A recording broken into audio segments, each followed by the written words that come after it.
Can you hear that faint in the distance? What that is, it's late at night, something flying overhead. And this is what their key tactic has been to keep me from sleeping. I don't know, maybe have to use something I've never paid for before and use regularly, and paid money for, had in my possession, because this is their tactic. All my cats were asleep, sound asleep. The only one that wasn't was Sherry, was laying right here on my leg. The other two, Buster was asleep right there, and Mystique was asleep up there. And then Buster jumped in the air like he'd been shot by something. Buster, look at me. Okay, he's calmed down because that's kind of gone away. It wasn't a very high altitude where I got the camera. But again, they were all asleep. Sherry was the only one who wasn't asleep, but she was just woken up and was just kind of laying there lethargically. The other two were sound asleep. Buster jumped in the air, and then Mystique, who's on the table now, she's laid back down. She was doing her, or she's making her little call noise. Whatever flies over, because again, you can hear it, even at a high altitude, will make her go into, or any cat, any one of the kittens that's in a heat, will go kind of into this frenzy of like running on the walls. And it's very rare, but it's always when something flies overhead, and it's always their tactic to keep me from getting sleep. That's how the TV got broke. Again, because the TV, let me show you. Because again, the TV was set in a place in a way that, oh crap, well, here, we'll use this light. That locks it in place. So for the kittens to have run against the wall and knocked it off this system I had set, took a crazy amount of force. If I can get the light to come on. Oh, the lights are dead all of a sudden. Oh, gee, that's kind of convenient. Let's turn the NASA light on. Yeah, this is another prime example. This is an LED fan bulb, LED. But look at that thing. I have to cover it with this, and it will, if I leave it on for a few minutes, it will literally burn. It will start smoking. Same with this stained glass bulb. There it is. This is a stained glass LED bulb. I barely used it, but let me show you the places where it's, you can see where the paint has started to melt there. Okay? Multiple places where the paint has started to melt off of it of an LED bulb. You know what LED stands for, right? There's another example of it's completely melted off. You can barely use it. The baby light right here, which I've turned it off. Let me turn it back on so you can see. Again, these are all things, and that's the call she was doing, but it was way worse a second ago when I grabbed the phone. But I kept my mouth shut because I let him get close enough to pick up the sound. But when I said it, it was kind of faintly going away. See that with those warpings in the plastic? Those are baby lights. They're tested for babies, so to not do that. That's being somebody increasing the wattage. And what I'm showing you, that peg's been taken out. But see, it sits at an angle to where it rests against this. Let me show you what they did to it. So they made the girls go in a frenzy. Oh no, somebody must have disconnected it. Okay, there it goes. And this one still has the peg in it. The peg holds it in place. So, and it basically made the girls jump into the wall, ran along the walls, jump into the TV, and knocked it into this Tulsa globe and destroying them both. But it's funny because it was just kind of like this. The only thing that wasn't here was this Vega. And the only thing that got broke was the TV and that snow globe. Nothing else got broke. And again,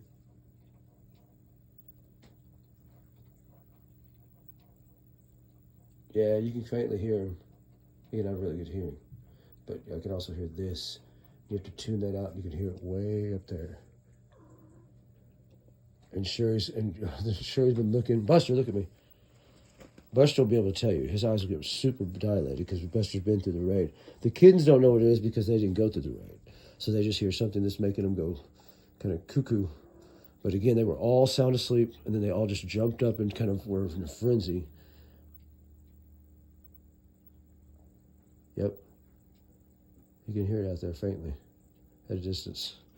Again, that's been the go-to tactic for them to get me not to sleep. There was even a night that there was an ice storm when I was delivering pizzas from Mazio's, and I didn't want to, I wanted to get sleep, so I went to my room at 8 o'clock. I rolled the TV out of my room, took comics in, reading, and a bunch of weed, and I had what else that was given to me at the time, because again, I was still not paying for it, and but I didn't want to. I didn't like the idea of being on ice on that. And the whole night, somebody kept flying over every hour and a half. We do have an airport, but it's a small airport in Jinx, and they're forgetting that I had two of my best friends' dads were pilots for that airport, and that I know that it shuts down at 9:30 or 10, and they divert all the traffic to the major airport over there in North Tulsa. And there's... Yeah, she was sound asleep on that table. And then all of a sudden, bam, we just went to a frenzy. I was grooming and trimming.